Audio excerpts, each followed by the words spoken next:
মার কেউ না জানুক, তুমি তো জানো মা সেদিন আমি তোমার মন্দিরেই ছিলাম।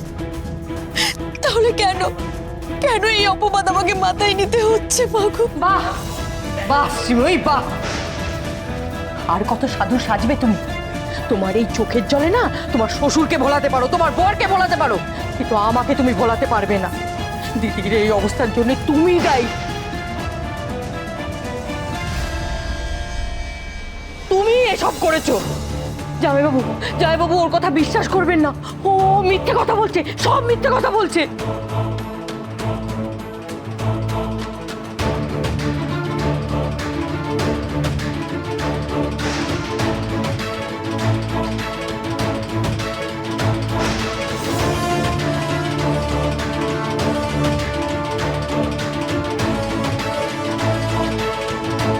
নিশির ডাক প্রতিদিন রাত 10টায় কালার্স বাংলায় আর যে কোনো সময় জিও হটস্টারে।